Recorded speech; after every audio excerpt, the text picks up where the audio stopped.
Hello everyone, welcome back to codingscientist.com. You are watching Hacking Raspberry Pi.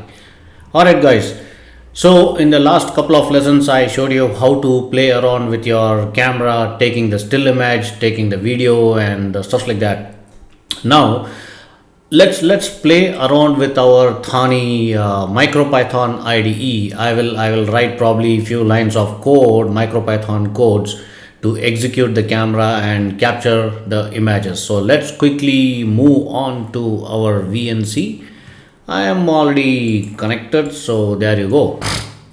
So guys, so what you need to do, click on the Thonny IDE on the top and it's going to open up your development environment. So this is the code which is already in there. I was just trying it out, but before that what you need to do is, in your case it's going to be empty, blank.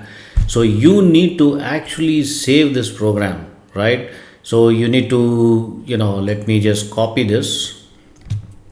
I will show you how to do that. Let me close this and click new. So this is the window you will see. Let me close this again and let me open Thonny.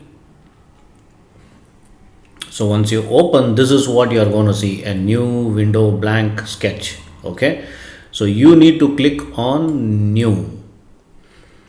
Okay, once you, or even if you don't click, it's already open anyways.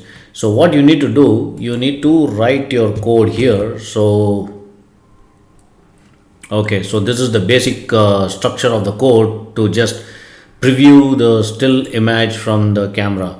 So from PiCamera, import PiCamera, which is on uppercase. So Python is a case sensitive programming language. So those of you who does not have basic understanding on Python, please visit my other parallel series which has been happening for a while about Python programming. So go ahead, take a look. You will get an understanding of the basic syntaxes of Python and the structures, the data flow and stuff like that, and then you can follow these lessons.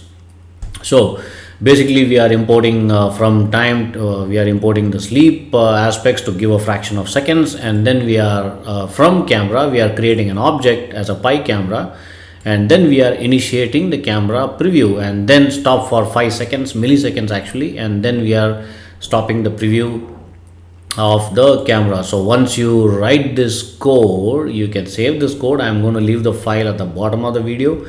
What you need to do, you need to save.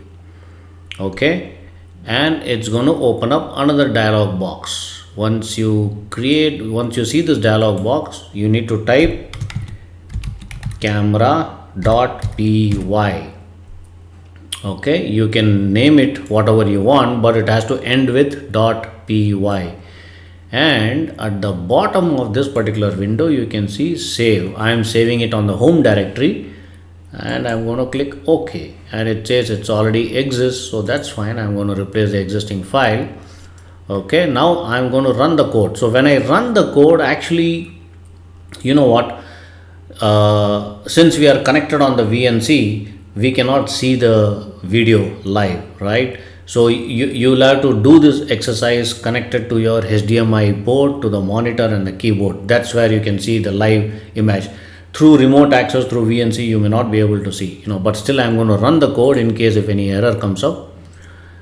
You need to click the run button, and the good news is there is no error, which is good. So can you see how did I know that there is no error? Because on the shell command at the bottom, can you see it here? There is no, if at all there is any error in the code, you can find the error syntaxes here, but there are no errors. So it's going to the next line. So let me rerun again, and it's running successfully. So that means there is no error. So probably the video is running in the background. Video is actually running, it's taking the preview, but we cannot see it here because we are connected through VNC.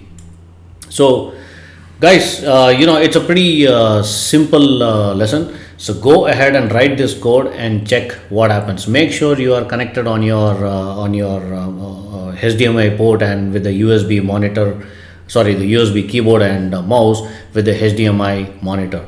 Then only you will be able to see the video or image while running through MicroPython code. I will see you in the next lesson. Goodbye.